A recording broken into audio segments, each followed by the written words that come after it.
Time for the market report, a deeper dive into current ag prices. And as usual, what's causing them to move? We have some experts to help us talk about it. But first, the numbers. What were the week's biggest gains and losses? And then, two extension economists talk about the current state of American ag just in time for the 4th of July. So, markets closed the week split, both row crops and livestock making moves. Let's take a look. The week's biggest gain, cotton, up over 2.5 cents, nearly a 4% increase from the previous week. The week's biggest loss, wheat, in a big reversal, down nearly 43 cents. That's well over a 7% decrease from the previous week.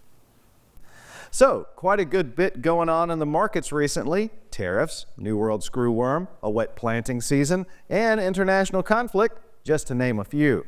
To help us take a wider view of the situation, Drs. Josh and Will Maples spoke with me about how things look right now and what they think the biggest takeaways are. The biggest takeaway, Zach, is we're continuing to see these supplies and feedlots kind of slowly decline. We know we've got really tight supplies of cattle out there.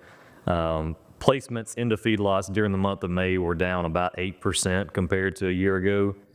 And so 8% fewer coming in, but on the cattle leaving the feedlots, we were down about 10%. So that marketing number, cattle going to processing plants to turn into beef, was down about 10% during May.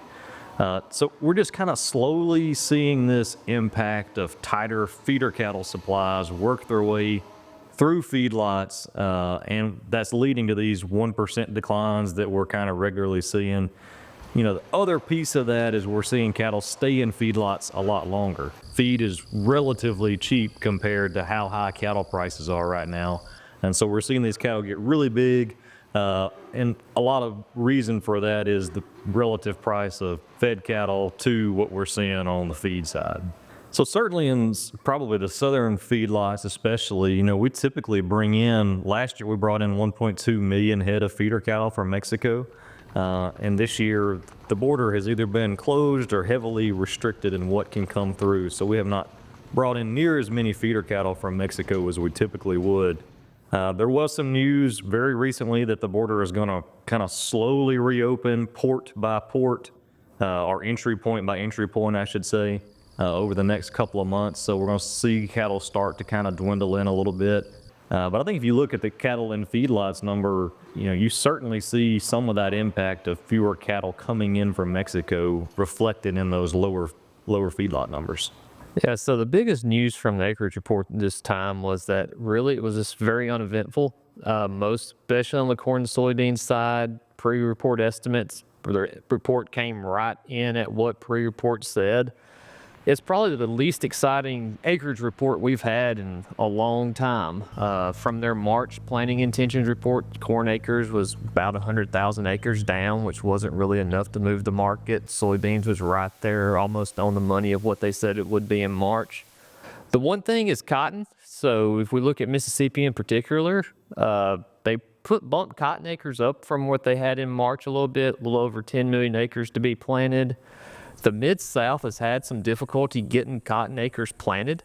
So in Mississippi, for example, in March they said 360,000 acres. The June report has 360,000 acres. I could potentially see, as we get further along, as farmers start certifying acres with FSA, seeing that cotton acres number to come down. But overall, the acres report was just really not an event to the market. The trade situation right now is on the row crop side, as everybody's just watching to see where the tariff situation turns out, how negotiations with China go. We're in that 90-day pause period still. What if some type of deals get worked out there is the biggest international issue at the moment. Yeah, and just volatility, Zach. I mean, you think about uncertainty. When markets face uncertainty of any kind, it doesn't matter where it comes from, that leads to volatility in markets as traders are trying to figure out which direction they think markets are going.